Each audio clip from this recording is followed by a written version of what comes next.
Crews in the South Florida community of Surfside continue today the painstaking process of trying to find survivors more than 24 hours after a condo building collapsed. Wet weather isn't helping the process, and crews are also dealing with small fires breaking out at the scene. Now, this new image shows fire crews dousing the rubble with streams of water. And here's what we know right now. At least 159 people remain missing. At least 4 people are confirmed dead. And today, Governor DeSantis said people need a definitive explanation for how this could have happened.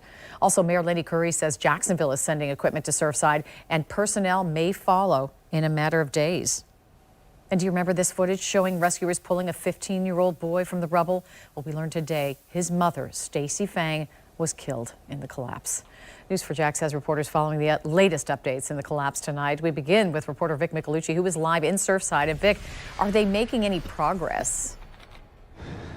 They're certainly working very hard. We can say that. Unfortunately, we have not seen anyone come out alive from the rubble. We have seen a lot of activity behind us. In fact, they have heavy lifting equipment. They've got cranes. They've got backhoes working to remove some of the large pieces of concrete, rebar, appliances, air conditioning units. You'll notice that there is still smoke and dust coming out. That's from the flare-ups. It's also from just some of the shifting with the debris. You have 12 stories worth of rubble that they are still going through, and they have to do it very, very carefully. They are treating it like there are people trapped underneath, still alive over there. Around here, it is just a very busy scene. We have roads blocked off, traffic for miles, because police and fire rescue are coming and going. They're bringing in new resources, more technology, the heavy machinery that I was talking about, everything they can to try to continue that hope. Family members, they're gathering. They are watching this as we are. Some of them optimistic they'll find their loved ones. Other ones, not so sure. Search and rescue teams meticulously and methodically comb through every piece of concrete, metal, and furniture above the ground and underneath.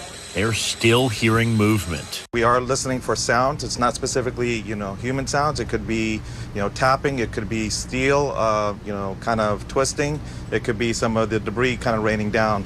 So we concentrate in those areas. It's a painstaking process with storms rolling through and fires flaring up. Plus, State Fire Marshal Jimmy Patronis tells us there are concerns the rest of the 12-story building could fall. These men and women, whether it be Christmas or New Year's or birthdays or anniversaries, they respond to the call. And that's what they did at 1:30 in the morning last night. So, what I want is I want to make sure that the sacrifices they make don't go unnoticed. This as family members desperately wait for word on their loved ones. Pablo Rodriguez can't reach his mother or his grandmother. When you see the footage, she was in that first tower that went down, so it became clear to us what happened. The town of Surfside is running a family reunification center where worried relatives wait. We haven't seen any happy reunions here, but it's not stopping them from keeping hope. Soraya Cohen is still looking for her husband. This is what he looks like. If anybody sees him in any of the hospitals. And back out here live, better perspective of some of the urban search and rescue teams. You've got Task Force 1 and 2 here. They have been working around the clock. They're rotating because this is a grueling job. It is difficult. And now we are being hit by smoke from yet another flare-up. I spoke with one of the firefighters who is experienced with this kind of operation. He says it could be gas. It could also be lithium batteries from cars, from pieces of technology. All of those are known to catch fire. Certainly we are smelling it. We are fearing it, feeling it. That's why you see some of the police officers putting on masks as well as glasses, doing everything they can to stay out here to do that difficult job and protect themselves at the same time. So we are waiting for more word about the updates with this search and rescue. As soon as we get more information, we will pass it along to you. Meanwhile, just up the road from where we are standing is that new family reunification center.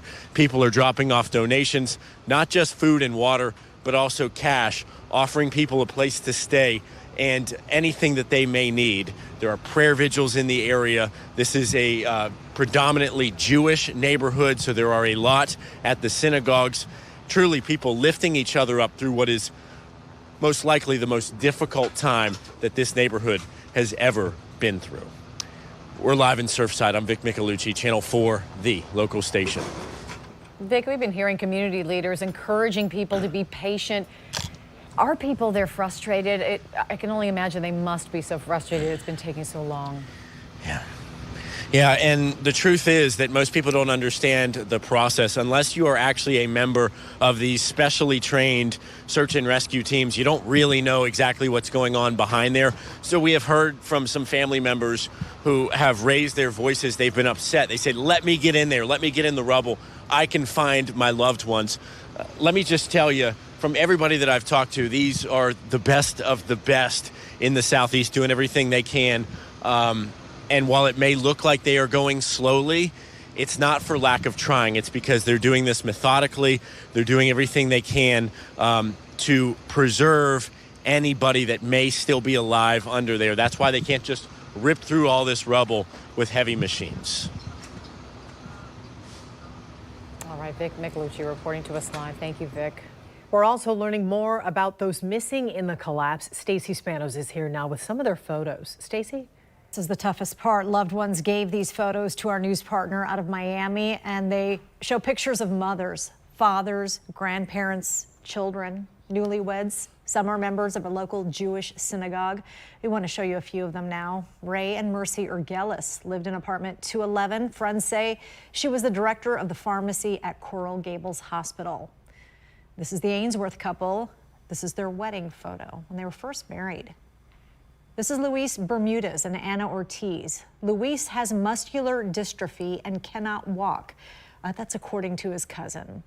And this is Graciela Catarasi and her daughter Estela. A friend told us that Graciela's elderly parents are also missing. Just some of the images of the people who may be lost in that condominium collapse. If you know anyone who needs this information right here of that family reunification line, please give it to them.